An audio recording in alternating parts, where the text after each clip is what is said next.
Good morning. स्वागत है आप सभी का आपके अपने यूट्यूब चैनल एग्जाम की बात पर, जहां हम पढ़ रहे थे दिसंबर महीने से जुड़े 100 इंपॉर्टेंट क्वेश्चंस करंट अफेयर के, जिसमें से हमने लास्ट वीडियो में 50 इंपॉर्टेंट क्वेश्चन देख लिए थे और आज हम उसके आगे कंटिन्यू करेंगे। ठीक है दोस्तों, तो जो ये दिसंबर महीने की पीडीएफ है ये आपको हमारे टेलीग्राम चैनल पर मिल जाएगी, जिसका लिंक आपको डिस्क्रिप्शन बॉक्स में मिलेगा। इसी के साथ ही आपको सितंबर, अक्टूबर और नवंबर के जो इंपॉर्टेंट क्वेश्चन की पीडीएफ थी वो आपको डिस्क्रिप्शन बॉक्स में मिल जाएगी, और आज के वीडियो की जो ये पीडीएफ है ये आपको टेलीग्राम चैनल पे मिलेगी, जहाँ पर आप उसे ज्वाइन करके प्राप्त कर सकते हैं। तो चलिए शुरू करते हैं। साथ ही आपको ध्यान रखना है कि ये सभी 100 इंपॉर्टेंट क्वेश्चन बहुत ही ज़्यादा महत्वपूर्ण है, जिनके भी एनटीपीसी के एग्जाम आने वाले हैं, और साथ ही एसएससी सीएचएसएल के एग्जाम, सीजीएल के एग्जाम के लिए इंपॉर्टेंट क्वेश्चन है जो आपको याद रखने हैं। तो चलिए शुरू करते हैं। सबसे पहला क्वेश्चन है, आईयूसीएन के द्वारा कितनी प्रजातियों को विलुप्त घोषित किया गया है? तो आपको याद रखना है आईयूसीएन के द्वारा 31 प्रजातियों को, 31 जो जानवर होते हैं इनकी प्रजातियों को विलुप्त घोषित किया गया है। इंपॉर्टेंट क्वेश्चन है और आपको याद रखना है। क्वेश्चन नंबर 52 है, हाल ही में किन्हें WTA player of the year से सम्मानित किया गया? तो इनका आपको नाम याद रखना है, सोफिया केनिन। सोफिया केनिन ये एक अमेरिकी है।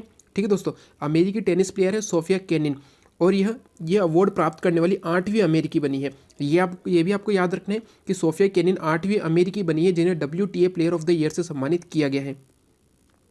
क्वेश्चन नंबर 53 है, 100% ऑर्गेनिक दर्जा पाने वाला देश का पहला केंद्र शासित प्रदेश कौन बना है? तो देश का पहला केंद्र शासित प्रदेश बना है जो कि 100% ऑर्गेनिक दर्जा पाने वाला, तो यह है लक्षद्वीप। आपको याद रखना है कि वर्तमान में जो है हमारे देश में कितने केंद्र शासित प्रदेश है? तो 8 है, इसमें से एक है लक्षद्वीप। ठीक है दोस्तों, जो कि 36 द्वीपों से मिलकर बना है। ये क्वेश्चन कई बार एग्जाम में पूछा गया है कि लक्षद्वीप कितने द्वीपों से मिलकर बना है? तो 36 द्वीपों से मिलकर बना है, और अब ये भारत का 100% ऑर्गेनिक दर्जा पाने वाला केंद्र शासित प्रदेश है। क्वेश्चन नंबर 54 है, केंद्र सरकार द्वारा देश भर में कितने खेलो इंडिया केंद्र खोलने की मंजूरी दी गई है? तो युवाओं को खेलों के प्रति जागरूक करने के लिए और उनकी भागीदारी बढ़ाने के लिए खेलो इंडिया केंद्र खोलने की मंजूरी दी गई है केंद्र सरकार के द्वारा। और कितने खेलो इंडिया केंद्र खोले जाएंगे? तो 1000 खेलो इंडिया केंद्र खोले जाएंगे। इंपॉर्टेंट क्वेश्चन है और आपको याद रखना है। क्वेश्चन नंबर 55 है, social entrepreneur of the year पुरस्कार से किन्हें सम्मानित किया गया? तो अशरफ पटेल। ठीक है दोस्तों, भारत की हैं अशरफ पटेल, और इन्हें social entrepreneur of the year पुरस्कार से सम्मानित किया गया है। क्वेश्चन इंपॉर्टेंट है और आपको याद रखना है। क्वेश्चन नंबर 56 है, हाल ही में किस देश ने मनोज मुकुंद नरवणे को गार्ड ऑफ ऑनर से सम्मानित किया गया है?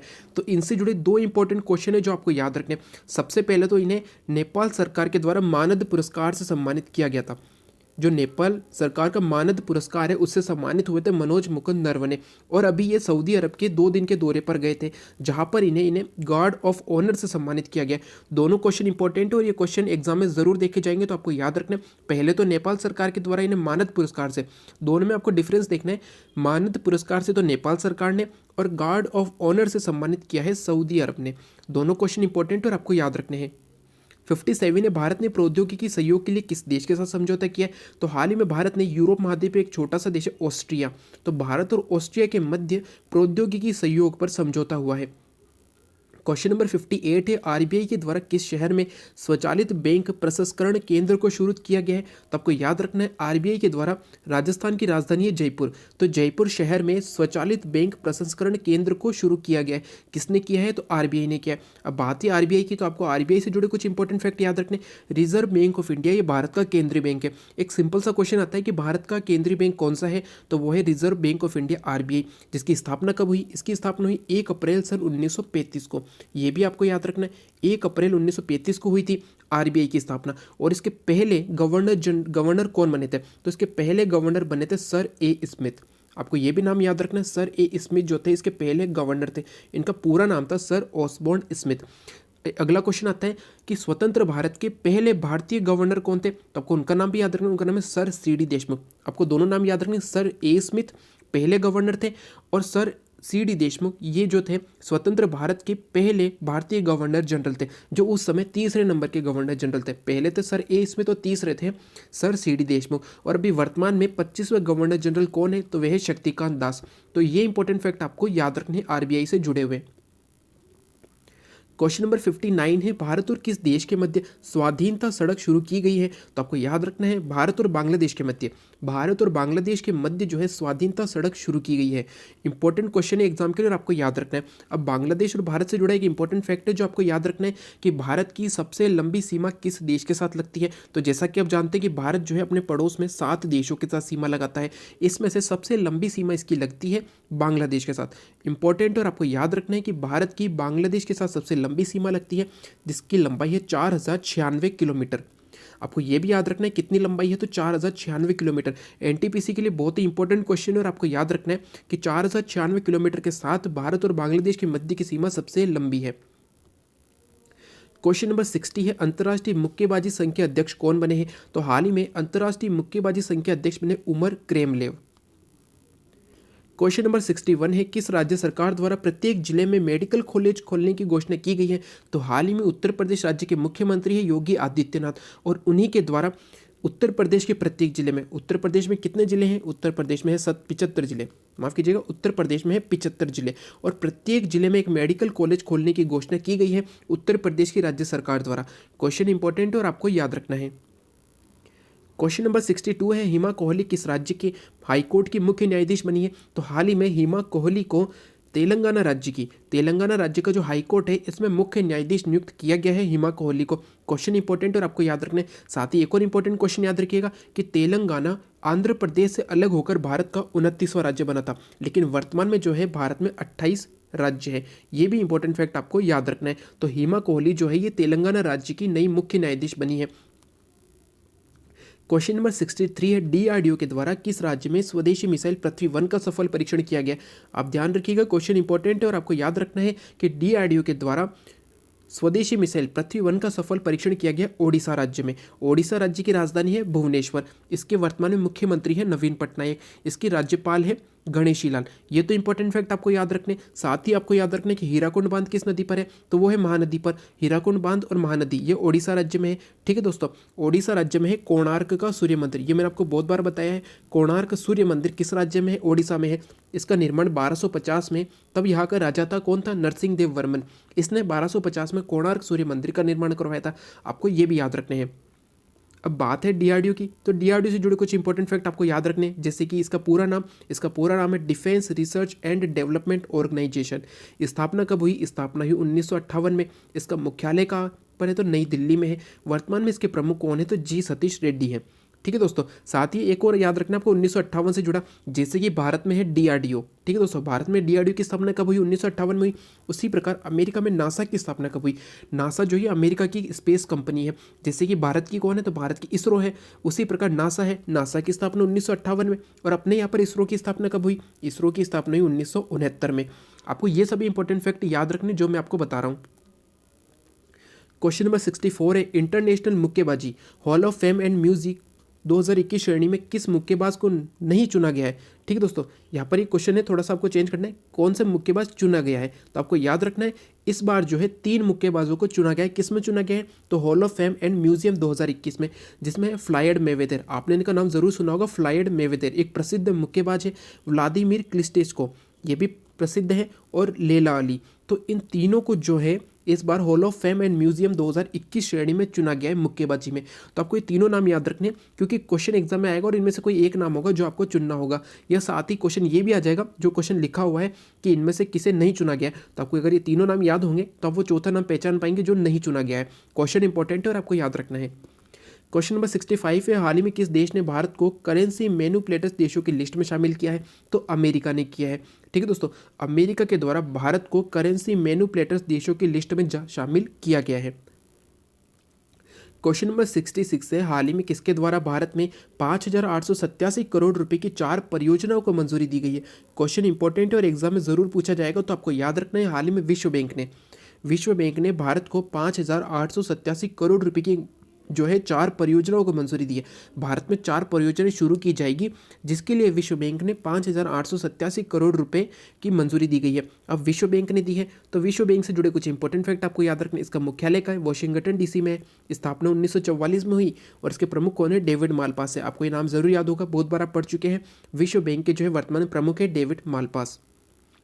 67 है, हाल ही में भारत और किस पड़ोसी देश के मध्य 7 समझौते हुए हैं? तो हाल ही में भारत और बांग्लादेश के मध्य, ठीक है दोस्तों, भारत और बांग्लादेश के मध्य जो है 7 समझौते हुए। अभी एक सड़क योजना हमने देखी थी, किसके मध्य हुई थी? तो भारत और बांग्लादेश के मध्य हुई। और अभी 7 समझौते हुए हैं भारत और बांग्लादेश के मध्य। अभी जो है हमारे देश के प्रधानमंत्री नरेंद्र मोदी जी जो है बांग्लादेश गए हुए थे, तो वहाँ पर ये 7 समझौते करके आए हैं। तो आपको याद रखना है, भारत और बांग्लादेश के मध्य हुए हैं 7 समझौते। क्वेश्चन नंबर 68 है, प्रधानमंत्री आवास योजना में कौन सा शहर शीर्ष पर है? तो इस वर्ष प्रधानमंत्री आवास योजना में राजसमंद शहर किस राज्य में है? तो राजस्थान में है। राजस्थान में है राजसमंद शहर, ठीक है दोस्तों। और यही प्रधानमंत्री आवास योजना में शीर्ष पर रहा है। राजसमंद शहर से जुड़ा एक इंपॉर्टेंट फैक्ट आपको याद रखनी, जो हल्दी घाटी मैदान है, आपने नाम सुना होगा हल्दी घाटी। हल्दी घाटी युद्ध का नाम आपको जरूर याद होगा, तो इससे जुड़े इंपॉर्टेंट फैक्ट आपको याद रखने। हल्दी घाटी युद्ध हुआ था 21 जून सन 1576 को। किसके मध्य हुआ था? तो मेवाड़ के महाराणा प्रताप और अकबर के मध्य में हुआ था 21 जून 1576 को। और ये जो हल्दी घाटी मैदान है ये राजसमंद में है।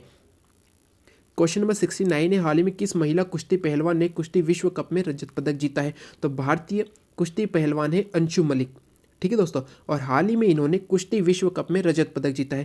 क्वेश्चन पूछा जाएगा, तो क्वेश्चन इस प्रकार भी आ सकता है कि हाल ही में कुश्ती विश्व कप में अंशु मलिक ने कौन सा पदक जीता है? तो रजत पदक जीता है। क्वेश्चन नंबर 70 है, ग्लोबल ह्यूमन डेवलपमेंट इंडेक्स में भारत कौन से स्थान पर रहा है? तो आपको याद रखना है, ग्लोबल ह्यूमन डेवलपमेंट इंडेक्स की लिस्ट जारी की गई है, जिसमें हमारा देश भारत 131वें स्थान पर है। पिछली बार ये 129वें स्थान पर था, ठीक है दोस्तों, और अब ये 131वें स्थान पर आया है। तो आपको याद रखना है कि ग्लोबल ह्यूमन डेवलपमेंट इंडेक्स में भारत 131वें स्थान पर है। ये जो ग्लोबल ह्यूमन डेवलपमेंट इंडेक्स होता है, ये किस पर आधारित होता है? तो ये आधारित है किसी देश में शिक्षा का स्तर क्या है, शिक्षा का स्तर कैसा है। दूसरा है यहाँ पर उपचार, यानी कि जो चिकित्सा होती है, चिकित्सा का स्तर कैसा है। और तीसरा होता है प्रति व्यक्ति आय का स्तर क्या है। तो इन सभी के आधार पर एक लिस्ट जारी की जाती है, जिसे कहा जाता है ग्लोबल ह्यूमन डेवलपमेंट इंडेक्स, ठीक है दोस्तों, मानव विकास सूचकांक।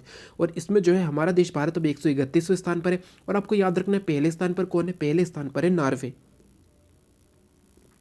क्वेश्चन नंबर 71 है और इंपॉर्टेंट क्वेश्चन, पेटा इंडिया ने किस अभिनेता को साल 2020 का हॉटेस्ट वेजिटेरियन सेलिब्रिटी ट्रॉफी से सम्मानित किया है? तो भारतीय फिल्मों के अभिनेता है सोनू सूद, और इन्हीं को पेटा इंडिया ने 2020 का हॉटेस्ट वेजिटेरियन सेलिब्रिटी ट्रॉफी से सम्मानित किया है। साथ ही हमने जो है लास्ट वीडियो में भी एक क्वेश्चन पढ़ा था कि पेटा इंडिया ने 2020 में किन्हें सम्मानित किया है? तो एक थे जॉन अब्राहम। उन्हें क्यों किया गया? क्योंकि उन्होंने जानवरों, जो कि पालतू जानवर होते हैं, जो जंगली जानवर पालतू जानवर होते हैं, इनके लिए एक महत्वपूर्ण जो इन्होंने है एक कार्य किया था, जिसमें कि ये कहा गया था कि इन्होंने जो है जो चिड़ियाघर में जानवरों को पिंजरों में रखा जाता है, उसके खिलाफ इन्होंने आवाज़ उठाई थी जॉन अब्राहम ने। तो उन्हें भी पेटा इंडिया से सम्मानित किया गया था। और पेटा इंडिया ने हाल ही में हॉटेस्ट वेजिटेरियन सेलिब्रिटी ट्रॉफी से सम्मानित किया है सोनू सूद को। तो आपको ये दोनों क्वेश्चन याद रखने हैं।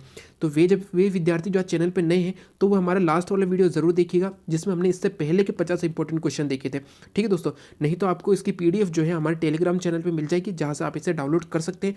क्वेश्चन इंपॉर्टेंट है और प्रत्येक क्वेश्चन आपको कम से कम 2 बार जरूर पढ़ना है, आपके लिए उपयोगी रहेंगे। अगला क्वेश्चन है, किस देश के फुटबॉल खिलाड़ी रॉबर्ट लेवेंडोस्की ने FIFA best men's player award जीता है? तो आपको याद रखना है ये पोलैंड के खिलाड़ी हैं, पोलैंड के फुटबॉल खिलाड़ी है रॉबर्ट लेवेंडोस्की, ठीक है दोस्तों। और इन्हें ही FIFA best men's player award जीता है। अभी आगे एक और क्वेश्चन आने वाला है इन्हीं से जुड़ा, जो भी आपको याद रखना है। क्वेश्चन नंबर 73, स्पोर्ट के सर्वोच्च न्यायालय court of arbitration for sports ने अगले 2 साल तक किस देश पर प्रतिबंध लगा दिया है? तो आपको याद रखना है ये प्रतिबंध लगा है रूस पर। इंपॉर्टेंट क्वेश्चन आपको याद रखना है कि जो रूस पर है प्रतिबंध लगाया है आर्बिट्रेशन फॉर स्पोर्ट्स, ये कोर्ट है और इसने रूस पर अगले 2 साल तक प्रतिबंध लगाया है। और आप जानते हैं कि 2021 में क्या होने वाले, 2021 में ओलंपिक खेल होने वाले हैं। कहाँ पर होने वाले? तो जापान में होने वाले। जापान के टोक्यो में 2021 के ओलंपिक खेल होंगे। होने वाले तो ये 2020 में थे, लेकिन कोरोना के कारण अभी 2021 में होंगे, जापान की राजधानी टोक्यो में होंगे। तो अब उसमें जो है रूस भाग नहीं ले पाएगा, क्योंकि अब इस पर 2 साल का प्रतिबंध लगा हुआ है। तो आपको ये भी इंपॉर्टेंट फैक्ट याद रखना है कि 2021 में ओलंपिक खेल कहाँ पर होंगे। 2 प्रकार के होते हैं, एक तो ग्रीष्मकालीन होता है, एक शीतकालीन होता है। तो इन दोनों में रूस भाग नहीं ले पाएगा और ये होंगे जापान के टोक्यो में। देश का पहला खेल विश्वविद्यालय किस शहर में बनाया जाएगा? इंपॉर्टेंट क्वेश्चन, और आपको याद रखना है कि देश का पहला खेल विश्वविद्यालय किस शहर में बनाया जाएगा? तो महाराष्ट्र में है पुणे शहर, ठीक है दोस्तों। महाराष्ट्र में एक शहर है जिसका नाम है पुणे, और यहीं पर खेल विश्वविद्यालय बनाया जाएगा, जो कि देश का पहला खेल विश्वविद्यालय होगा। द बेस्ट फीफा मैन के कोच का खिताब किन्होंने जीता? अभी हमने पढ़ा था कि बेस्ट जो है FIFA best main player, men's player का खिताब रॉबर्ट लेवेंडोस्की ने जीता। और अब ये coach the best FIFA man, ये कोच का खिताब होता है, ठीक है दोस्तों, द बेस्ट फीफा मैन, और ये जीता है जुर्गन क्लॉप ने। इंपॉर्टेंट क्वेश्चन है, आपको याद रखना है कि जो लिवरपूल के कोच है, लिवरपूल एक फुटबॉल की टीम है, इसके कोच है जुर्गन क्लॉप, और इन्हीं को जो है द बेस्ट फीफा मैन का अवार्ड मिला है। 76 से 2020 में सबसे अधिक कमाई करने वाले में कौन शीर्ष पर रही है? तो काइले जेनर। आपको ये क्वेश्चन याद रखना है, पिछली बार भी ये क्वेश्चन पूछा गया था जब 2019 का आया था, तो 2020 में सबसे अधिक कमाई करने में शीर्ष पर रही है काइले जेनर। क्वेश्चन नंबर 77 है, हाल ही में किस राज्य ने नेहरू जूलॉजिकल पार्क ने हाल ही में किस राज्य के नेहरू जूलॉजिकल पार्क ने ISO सर्टिफिकेट प्राप्त किया है? तो ये प्राप्त किया है तेलंगाना राज्य में एक है नेहरू जूलॉजिकल पार्क, और हाल ही में इसी ने ISO सर्टिफिकेट प्राप्त किया है। क्वेश्चन इंपॉर्टेंट और एग्जाम में पूछा जाएगा तो आपको याद रखना है। क्वेश्चन नंबर 78 है, मानव विकास सूचकांक 2020 में कौन सा देश शीर्ष पर है? तो ये अभी हमने क्वेश्चन पढ़ा था, ठीक है दोस्तों, नॉर्वे इसमें शीर्ष पर है। भारत की कौन सी रैंकिंग थी? भारत की रैंकिंग थी 131वीं। तो क्वेश्चन 2 बार आ गया है, लेकिन आपको अब याद हो जाएगा कि मानव विकास सूचकांक 2020 में नॉर्वे देश पहले स्थान पर रहा है और हमारा देश भारत इसमें 131वें स्थान पर है।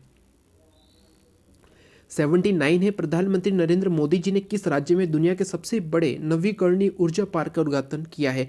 तो इन्होंने किया है गुजरात राज्य में। प्रधानमंत्री नरेंद्र मोदी जी ने राज्य जो है दुनिया के सबसे बड़े नवीकरणीय ऊर्जा पार्क का उद्घाटन किया है गुजरात राज्य में। इंपॉर्टेंट और आपको याद रखना है, गुजरात राज्य से जुड़े कुछ इंपॉर्टेंट फैक्ट आपको याद होंगे, जैसे कि गुजरात राज्य की राजधानी है गांधीनगर, इसके वर्तमान मुख्यमंत्री विजय रूपाणी, राज्यपाल है आचार्य देवव्रत, ठीक है दोस्तों। ये तो इंपॉर्टेंट फैक्ट है। आपको एक और याद रखना है कि भारत का सबसे अधिक समुद्री सीमा लगाने वाला राज्य कौन सा है? तो वो है गुजरात। इसे कहते हैं कोस्ट लाइन, समुद्री सीमा या समुद्री रेखा, तो कोस्ट लाइन कहा जाता है। जो सबसे ज़्यादा लगाता है गुजरात राज्य, ठीक है दोस्तों। पूरे भारत के 9 ऐसे राज्य हैं जो कि तट बनाते हैं, तट यानी कि समुद्री सीमा बनाते हैं, और इसमें से गुजरात है पहले स्थान पर, आंध्र प्रदेश है दूसरे स्थान पर। किसान कल्याण मिशन की शुरुआत किस राज्य में की गई है? तो किसान कल्याण मिशन की शुरुआत की गई है उत्तर प्रदेश राज्य में, आपको याद रखना है। क्वेश्चन नंबर 81 है, 2020 के best FIFA player of the year का खिताब किन्होंने जीता है? तो अभी हमने पढ़ा था कि 2020 के बेस्ट फीफा प्लेयर मेंस का खिताब जीता है रॉबर्ट लेवेंडोस्की ने, और महिलाओं में यानी कि female FIFA player of the year का खिताब जीता है लूसी ब्रांच ने। आपको ये दोनों नाम याद रखने हैं, 2 क्वेश्चन बनते हैं और आपको दोनों याद रखने हैं। बेस्ट फीफा प्लेयर मेंस का खिताब जीता है रॉबर्ट लेवेंडोस्की ने, और बेस्ट फीफा प्लेयर फीमेल का खिताब जो जीता है वो जीता है लूसी ब्रांच ने। दोनों इंपॉर्टेंट है और ये क्वेश्चन प्रत्येक एग्जाम में पूछा जाएगा। अगला है, परीक्षण पोर्टल का शुभारंभ किस राज्य में किया गया? तो ओडिशा राज्य में किया गया। परीक्षा पोर्टल का शुभारंभ ओडिशा राज्य में हुआ है। 83 है, देश में पहले परागणकर्ता पार्क का उद्घाटन किस राज्य में किया गया? तो उत्तराखंड में किया गया। देश का पहला परागणकर्ता पार्क का उद्घाटन उत्तराखंड राज्य में हुआ है। उत्तराखंड राज्य से जुड़े कुछ इंपॉर्टेंट फैक्ट आपको याद रखने हैं। उत्तराखंड राज्य की राजधानी है देहरादून, वर्तमान में मुख्यमंत्री है त्रिवेंद्र सिंह रावत, और आपको याद रखना है इसकी राज्यपाल कौन है? तो बेबी रानी मौर्य इसकी राज्यपाल है। उत्तराखंड राज्य से जुड़े कुछ इंपॉर्टेंट भी आपको याद रखने, Nanda Devi national park, Gangotri national park और एक राजौरी नेशनल पार्क, ठीक है दोस्तों। ये तीनों कहाँ पर? ये उत्तराखंड राज्य में है। साथ ही मैंने आपको बताया था कि उत्तराखंड राज्य 27वां राज्य बना था भारत का। कब बना था? तो सन 2000 में बना था। सन 2000 में 27वां राज्य बना था उत्तराखंड, उत्तर प्रदेश से अलग होकर। तो एक लिस्ट आपको ऐसे याद रखनी है। भारत का 26वां राज्य बना था छत्तीसगढ़, 27वां बना था उत्तराखंड, 28वां बना था झारखंड, और 29वां कौन सा बना था? तो 29वां तेलंगाना बना था। तो आपको ये चारों भी याद रखने हैं। बीएसएफ के नए आईजी कौन बने हैं? तो बीएसएफ के नए आईजी बने हैं सुनील कुमार। क्वेश्चन इंपॉर्टेंट और आपको याद रखना है कि बीएसएफ के नए आईजी कौन बने हैं? तो वे बने हैं सुनील कुमार। और बीएसएफ जो है 1965 में इसकी स्थापना की गई थी, ठीक है दोस्तों। 1 दिसंबर 1965 को इसकी स्थापना हुई थी। 1 दिसंबर 1965 को इसका मुख्यालय कहाँ है? तो नई दिल्ली में। और अभी हमने जो है लास्ट जो वीडियो था 50 इंपॉर्टेंट क्वेश्चन का, उसमें हमने पढ़ा था कि 1 दिसंबर को इसने अपना 56वां स्थापना दिवस मनाया। ये क्वेश्चन भी इंपॉर्टेंट है, तो आपके 2 क्वेश्चन हो चुके हैं बीएसएफ से जुड़े। बीएसएफ ने 1 दिसंबर को अपना 56वां स्थापना दिवस मनाया है, और बीएसएफ के नए आईजी कौन बने हैं? तो सुनील कुमार बने हैं। क्वेश्चन नंबर 85 है, किस राज्य सरकार द्वारा नई सौर नीति की घोषणा की गई है? तो गुजरात राज्य द्वारा की गई है। गुजरात राज्य द्वारा नई सौर नीति की घोषणा की गई है। साथ ही अभी हमने पढ़ा था कि प्रधानमंत्री नरेंद्र मोदी जी ने यहाँ पर एक जो है शुभारंभ किया है, उद्घाटन किया है। किसका किया है? तो नई जो होती है नवीकरणीय ऊर्जा, क्या नवीकरणीय ऊर्जा पार्क का उद्घाटन किया है, और नई सौर नीति, ये दोनों एक ही हैं। तो आपको याद रखना है किस में हुई है, तो गुजरात राज्य में हुई है। भारत का पहला राइस एटीएम कहाँ खोला जाएगा, तो कर्नाटक राज्य में खोला जाएगा। भारत का पहला राइस एटीएम कर्नाटक राज्य में खोला गया है। ठीक है दोस्तों। क्वेश्चन नंबर 87 है, हाल ही में कीलाउआ ज्वालामुखी, कीलाउआ एक ज्वालामुखी है, इसमें विस्फोट हुआ है, ये किस द्वीप पर स्थित है, तो ये हवाई द्वीप पर स्थित है। कीलाउआ ज्वालामुखी जो प्रशांत महासागर में एक द्वीप है, हवाई द्वीप, इसी पर है कीलाउआ ज्वालामुखी, और इसी में भी विस्फोट हुआ है। तो क्वेश्चन इंपॉर्टेंट और आपको याद रखना है। अब बात है एक ज्वालामुखी की, तो भारत का भी एक ज्वालामुखी है, ठीक है दोस्तों, जिसका नाम है बेरन, बेरन ज्वालामुखी है। कहाँ पर है, तो ये अंडमान निकोबार द्वीप समूह पर है। ठीक है दोस्तों, इसी पर एक बेरन जो है ये एक ज्वालामुखी है, ये भारत का एकमात्र ज्वालामुखी है जो आपको याद रखना है। बिहार का पहला ग्लास ब्रिज किस शहर में बना है, तो राजगीर में बना है। बिहार में शहर है राजगीर, और बिहार का पहला ग्लास ब्रिज भी जो है ये बिहार में जो है, बिहार का पहला ग्लास ब्रिज जो है राजगीर शहर में बना है। इंपॉर्टेंट और आपको याद रखना है। और बिहार राज्य से जुड़े इंपॉर्टेंट फैक्ट आपको याद होंगे, जैसे कि बिहार की राजधानी क्या है, तो पटना है, और अभी बिहार में चुनाव हुए हैं, और इसके फिर से मुख्यमंत्री कौन बने हैं, तो नीतीश कुमार बने हैं। ठीक है दोस्तों, ये क्वेश्चन भी इंपॉर्टेंट है कि बिहार के अभी वर्तमान में नए मुख्यमंत्री कौन बने, तो पहले से थे लेकिन फिर से चुनाव हुए हैं, तो नीतीश कुमार फिर से जो है एक बार इसके मुख्यमंत्री बन गए हैं। इसके राज्यपाल कौन है, इसके राज्यपाल है फागू चौहान। इंपॉर्टेंट और आपको याद रखना है। और एक और इंपॉर्टेंट फैक्ट आप याद रखिएगा कि बिहार का शोक किसे कहा जाता है, बिहार का शोक किस नदी को कहा जाता है, तो कोसी नदी को कहा जाता है। किस नदी को कहा जाता है, तो कोसी नदी को कहा जाता है बिहार का शोक। इंपॉर्टेंट और एग्जाम क्वेश्चन जो है क्वेश्चन एग्जाम में पूछा गया है।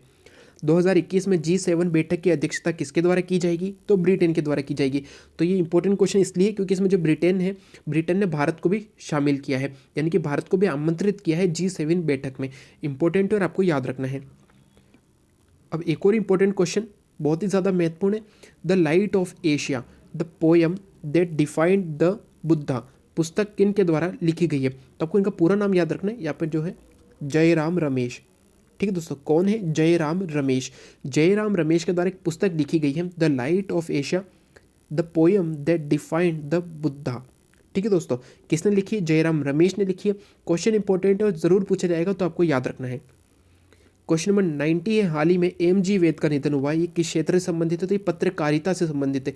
ये एक जो है प्रसिद्ध पत्रकार थे भारत के, एम.जी. वेद, और हाल ही में इनका निधन हो गया है। क्वेश्चन ये भी इंपॉर्टेंट बनते हैं, हाल ही में जिन भी महत्वपूर्ण व्यक्तियों का निधन हुआ है, ये क्वेश्चन इंपॉर्टेंट बनते हैं जो आपको याद रखने। तो एम.जी. वेद का निधन हुआ, ये पत्रकार थे। अगला है, आपको ये नाम याद रखना है, ASSOCHAM, ASSOCHAM enterprises of century award से किन्हें सम्मानित किया गया, तो टाटा इंडस्ट्री से जुड़े हैं रतन टाटा। ठीक है दोस्तों, रतन टाटा इसके CEO हैं, और ASSOCHAM enterprises of century award से इन्हें सम्मानित किया गया है। क्वेश्चन नंबर 92 है, किस राज्य सरकार द्वारा दीनदयाल क्लिनिक शुरू करने की घोषणा की गई है, तो गुजरात राज्य ने की है। गुजरात राज्य ने दीनदयाल क्लिनिक शुरू करने की घोषणा की है। क्वेश्चन नंबर 93 है, इंडिया इंटरनेशनल साइंस फेस्टिवल 2020 का उद्घाटन किन के द्वारा किया गया, तो नरेंद्र मोदी जी के द्वारा किया गया। इंडिया इंटरनेशनल साइंस फेस्टिवल 2020 का उद्घाटन किन के द्वारा किया गया, ये क्वेश्चन एग्जाम में पूछा जाएगा। तो आपको याद रखना है, भारत के अभी जो वर्तमान प्रधानमंत्री नरेंद्र मोदी जी, इन्होंने किया है। अगली भी एक पुस्तक है और इंपॉर्टेंट है, कोविड-19 सभ्यता का संकट और समाधान, पुस्तक किनके द्वारा लिखी गई है, तो आपको याद रखना है, कोविड-19 सभ्यता का संकट और समाधान, ये पुस्तक लिखी कैलाश सत्यार्थी ने। ठीक है दोस्तों, बहुत ही बड़े एक साहित्यकार है भारत के, कैलाश सत्यार्थी। ये इसलिए इंपॉर्टेंट है क्योंकि इन्होंने नोबेल पुरस्कार जीता है, नोबेल पुरस्कार से सम्मानित हैं। ये भारत के नोबेल पुरस्कार विजेता है, जो कि 9वें नंबर के हैं। अभी तक भारत के कुल 9 व्यक्तियों को नोबेल पुरस्कार से सम्मानित किया जा चुका है, जिसमें सबसे अंतिम है कैलाश सत्यार्थी। अगर बात करें सबसे पहले कौन है, तो सबसे पहले आते हैं रविंद्रनाथ टैगोर जी। बहुत ही इंपॉर्टेंट क्वेश्चन बनता है इन पर, रविंद्रनाथ टैगोर जी पे। रविंद्रनाथ टैगोर जी भारत और एशिया के पहले नोबेल पुरस्कार विजेता थे। ठीक है दोस्तों, इन्हें कब मिला था, इन्हें मिला था 1913 में मिला था नोबेल पुरस्कार। किस लिए मिला था, तो इनकी भी एक पुस्तक थी जिसका नाम था गीतांजलि। क्वेश्चन एग्जाम में पूछा गया कि रविंद्रनाथ टैगोर जी को किस पुस्तक के लिए मिला था, तो इनकी एक ग्रंथ कहें या पुस्तक कहें, तो गीतांजलि नामक इनकी एक ग्रंथ था, जिसके लिए इन्हें रविंद्रनाथ टैगोर जी को 1913 में भारत और एशिया का पहला नोबेल पुरस्कार मिला। ठीक है दोस्तों, और जो कैलाश सत्यार्थी थे ये अंतिम थे, 90 नंबर के थे, इन्हें भी साहित्य में मिला था। ठीक है दोस्तों, इन्हें भी नोबेल पुरस्कार साहित्य में मिला था। और अभी इन्होंने एक और पुस्तक लिखी, हो सकता है इसके लिए भी इन्हें नोबेल मिल जाए, कोविड-19 सभ्यता का संकट और समाधान। ठीक है दोस्तों, इंपॉर्टेंट और आपको याद रखने, तो जो ये 9 नाम है नोबेल पुरस्कार से जुड़े, ये आपको थोड़े याद रखने होंगे। क्वेश्चन नंबर 95 है, डेव वाटमोर किस देश की क्रिकेट टीम के कोच बने हैं? तो नेपाल की जो क्रिकेट टीम है इसके कोच बने हैं डेव वाटमोर। ठीक है दोस्तों, वाटमोर ये भी कहा जा सकता है इनका नाम, डेव वाटमोर या कहें वाटमोर। ये है नेपाल सरकार के जो है नेपाल क्रिकेट टीम के जो कोच बने हैं। इंपॉर्टेंट और आपको याद रखना है। 96 से विरासत अभियान की शुरुआत किस राज्य में हुई है? तो उत्तर प्रदेश में हुई है। विरासत अभियान क्या है? तो जैसे कि आप जानते हैं कि परिवार में जो है वो मतभेद हो जाते हैं उत्तराधिकार के लिए। ठीक है, तो जमीन या मकान ऐसे उत्तराधिकारी होते हैं। विरासत अभियान, तो विरासत अभियान शुरू किया गया इन मामलों को निपटाने के लिए, और ये किस राज्य में हुआ है? तो उत्तर प्रदेश राज्य में हुआ है। क्वेश्चन नंबर 97 है और सबसे इंपॉर्टेंट क्वेश्चन है जो एग्जाम में जरूर पूछा जाएगा, और आपको याद रखना है कि अमेरिका का जो सर्वोच्च सम्मान है लीजन ऑफ मेरिट से किन्हें सम्मानित किया गया है? क्वेश्चन इंपॉर्टेंट है और आपको याद रखना है, लीजन ऑफ मेरिट ये अमेरिका का सर्वोच्च सम्मान है और इससे सम्मानित हुए हैं भारत के प्रधानमंत्री नरेंद्र मोदी जी। ठीक है दोस्तों, ये 100% आने वाला क्वेश्चन है जो आपको याद रखना है। अब बात करें कि जिस प्रकार ये अमेरिका का सर्वोच्च नागरिक सम्मान है, सर्वोच्च सम्मान है, उसी प्रकार भारत के भी 4 सर्वोच्च नागरिक सम्मान है। ठीक है दोस्तों, पहला आता है भारत रत्न, इसके बारे में आपको बहुत बार बता चुका हूँ, भारत रत्न। दूसरा आता है अपना पद्म विभूषण दूसरे नंबर का। तीसरे नंबर का आता है पद्म भूषण, और चौथे नंबर का आता है पद्मश्री। यहाँ पर एक कन्फ्यूजन करने वाला क्वेश्चन आ जाता है, जिससे कि क्वेश्चन आ गया अगर कि दूसरे नंबर का सर्वोच्च पद्म सम्मान कौन सा है, तो आपको याद रखना है दूसरे नंबर का सर्वोच्च पद्म सम्मान है पद्म भूषण। अगर आ जाए कि सर्वोच्च भारत नागरिक सम्मान, दूसरा सर्वोच्च भारतीय नागरिक सम्मान कौन सा है, तो वो है पद्म विभूषण। लेकिन आ जाए पद्म, तो पद्म तो 3 प्रकार के हैं, पद्म विभूषण, पद्म भूषण और पद्मश्री। तो आपको ये याद रखना है, पद्म आ जाए तो आपको ये 3 नाम याद रखने, और भारत का सर्वोच्च नागरिक सम्मान आ जाए तो आपको ये चारों याद रखने। इंपॉर्टेंट है और आप याद रखिएगा। और ये क्वेश्चन तो आपको याद रखना ही है, अमेरिका के लीजन ऑफ मेरिट सम्मान से कौन सम्मानित हुए हैं? तो नरेंद्र मोदी जी हुए। 98 किस कंपनी द्वारा multilingual representation for Indian language tool launch किया गया? मल्टीलिंगुअल यानी कि बहुत सारी लैंग्वेज जो है भारत की वो एक साथ रिप्रेजेंट हो सके, तो multilingual representation for Indian language tool launch किया है गूगल ने। ये जितने भी कंपनी है, अगर इनके द्वारा कोई चीज़ लॉन्च की गई है तो वो आपको ज़रूर याद रखनी है। ये क्वेश्चन बहुत बार एग्जाम में पूछे जाते हैं और एसएससी में तो बहुत ज़्यादा पूछे जाते हैं, और एनटीपीसी के लिए भी इंपॉर्टेंट है। ठीक है दोस्तों, एनटीपीसी में इतने फेज में एग्जाम हो रहा है, इतनी शिफ्ट में एग्जाम हो रहा है, तो ये क्वेश्चन जरूर देखा जाएगा। हो सकता है आपकी शिफ्ट में क्वेश्चन आ जाए, multilingual representation for Indian language tool launch किया है गूगल ने। चक्रवात यासा किस देश में आया है? ये एक इंपॉर्टेंट टॉपिक आता है, चक्रवात, जैसे कि किस देश में चक्रवात आया है, अभी हाल में किस देश में जो है चक्रवात आया है या भूकंप आया है, ऐसे इंपॉर्टेंट चीज़ें होती है, ये भी महत्वपूर्ण है। तो ये फिजी में आया है, चक्रवात यासा किस देश में आया है? तो फिजी में आया है। क्वेश्चन नंबर 100 है, खेल मंत्रालय के द्वारा खेलो इंडिया यूथ गेम में कितने खेलों को शामिल किया गया? क्वेश्चन इंपॉर्टेंट और आपको याद रखना है, 4 खेलों को शामिल किया गया। हाल ही में खेल मंत्रालय ने खेलो इंडिया यूथ गेम में 4 खेलों को शामिल किया है। 101 है, भारत का पहला मेगा लेदर पार्क किस राज्य में स्थापित किया जाएगा? तो उत्तर प्रदेश राज्य में किया जाएगा। अगला क्वेश्चन और इंपॉर्टेंट क्वेश्चन है, किस राज्य सरकार द्वारा जबरन धर्मांतरण कराने पर 7 साल की सजा का प्रावधान किया है? तो ये क्वेश्चन मैंने आपको पहले बताया था कि हिमाचल प्रदेश के जो वर्तमान में राज्यपाल हैं कौन है? तो बंडारू दत्तात्रेय। एक चीज़ आपको ये भी याद रखनी है एनटीपीसी का एग्जाम देने वालों को, कि भारत में जितने भी राज्य हैं, जितने भी केंद्र शासित प्रदेश हैं, तो जितने भी राज्य हैं उनके मुख्यमंत्री और राज्यपाल का नाम आपको ज़रूर याद होना चाहिए, और जितने भी केंद्र शासित प्रदेश हैं उनके उपराज्यपाल यानी कि लेफ्टिनेंट गवर्नर का आपको नाम जो है ज़रूर याद होना चाहिए, क्योंकि हर शिफ्ट में एक एक क्वेश्चन ज़रूर पूछा जाएगा इनसे। इंपॉर्टेंट और आपको याद रखना, तो आप एक पेज पर जो इसकी लिस्ट बना लीजिएगा, जिससे कि आप इन्हें आसानी से याद रख पाएंगे। तो यहाँ पर सही आंसर है, किस राज्य सरकार द्वारा जबरन धर्मांतरण कराने पर 7 साल की सजा का प्रावधान किया गया? तो हिमाचल प्रदेश राज्य सरकार द्वारा किया गया है। अगला है, गोल्डन फूट अवार्ड 2020 किन्हें मिला है? तो क्रिस्टियानो रोनाल्डो को मिला है। गोल्डन फूट अवार्ड 2020 मिला है क्रिस्टियानो रोनाल्डो। ठीक है दोस्तों, अब 2020 में एक अवार्ड भी दिए जा रहे हैं, जैसे कि डिकेड अवार्ड, यानी कि पूरे दशक का, 2011 से लेकर 2010 में मिले थे, इसके बाद 2011 से 2020 में जो डिकेड अवार्ड मिल रहे हैं उनकी लिस्ट भी आपको याद रखनी है। ठीक है दोस्तों, इसकी लिस्ट में ज़रूर आपको जल्दी से लेके आऊँगा आपके लिए, तो आप ज़रूर वीडियो देखिएगा, जब वो आएगा तो आपको याद रखना है, इंपॉर्टेंट है। 2020 समाप्त होने वाला है, तो बहुत से इंपॉर्टेंट क्वेश्चन बनने वाले हैं इनसे जुड़े, डिकेड से जुड़े। ठीक है दोस्तों, क्वेश्चन नंबर 104 और आज की हमारी जो वीडियो है इसका अंतिम प्रश्न है, और हमारी PDF का अंतिम प्रश्न है, कौन भारतीय संगीतकार यूके आइकन अवार्ड से सम्मानित हुए हैं? ये क्वेश्चन इंपॉर्टेंट है और एग्जाम में ज़रूर पूछा जाएगा, तो आपको याद रखना है यूके। ठीक है दोस्तों, यूके यानी कि ब्रिटेन सरकार द्वारा आइकन अवार्ड से सम्मानित किया गया शंकर महादेवन को। शंकर महादेवन ये भारतीय संगीतकार है और इन्हें यूके आइकन अवार्ड से सम्मानित किया गया है। इंपॉर्टेंट और आपको याद रखना है। तो दोस्तों ये थे दिसंबर महीने से जुड़े 104 इंपॉर्टेंट क्वेश्चन। अगर आप इन प्रत्येक प्रश्न को कम से कम अगर 2 बार भी पढ़ लेते हैं तो आपके लिए उपयोगी रहेंगे। और इसी के साथ सितंबर, अक्टूबर और नवंबर ये 3 पीडीएफ मैं आपको पहले भी दे चुका हूँ, तो ये तो आपको मिल जाएगी डिस्क्रिप्शन बॉक्स में से। और दिसंबर महीने की पीडीएफ आपको टेलीग्राम चैनल से मिलेगी, जहाँ से आप इसे डाउनलोड कर सकते हैं। तो आपके पास 4 महीनों की जो है करंट अफेयर के क्वेश्चंस की पीडीएफ होगी। तो आप मान के चलिए जो जितने भी एग्जाम होंगे उसमें लास्ट 4 से 5 मंथ के जो है क्वेश्चन पूछे जाते हैं, तो 4 महीनों के आपको जो है पीडीएफ मिल जाएगी आपको। तो इन सभी क्वेश्चन को लगभग जो है मैं मान के चलता हूँ 550 क्वेश्चन है। ठीक दोस्तों, चारों महीनों के मिलाकर 550 इंपॉर्टेंट क्वेश्चन है जो आपको याद करने हैं। अगर प्रत्येक क्वेश्चन को आप 2 बार पढ़ लेते हैं तो आपके लिए बहुत ही उपयोगी रहेंगे। ठीक है दोस्तों, तो अगर आज का वीडियो आपको अच्छा लगे तो लाइक एंड शेयर जरूर करें। साथ ही वे सभी जो चैनल पर नए हैं उन्हें वीडियो अच्छा लगे, उपयोगी लगे तो चैनल सब्सक्राइब करना न भूलें। साथ ही बेल आइकन जरूर दबाएं, जिससे कि आने वाली वीडियो की तुरंत जानकारी आपको मिल सके। साथ ही हमारे टेलीग्राम चैनल पर जरूर ज्वाइन हो जाइएगा, जिससे कि आपको इंपॉर्टेंट पीडीएफ, साथ ही वहाँ आपको इंपॉर्टेंट क्विजेज के लिंक भी मिलेंगे। क्विज जो है बहुत ही इंपॉर्टेंट है, इंडियन जीके से जुड़ी है, इंडिया जीके, हिस्ट्री, पॉलिटिकल, ठीक है दोस्तों, साइंस, इससे जुड़ी जो है इंपॉर्टेंट लिंक आपको मिल जाया करेंगे टेलीग्राम पे, तो वो आपको जरूर ज्वाइन करना है।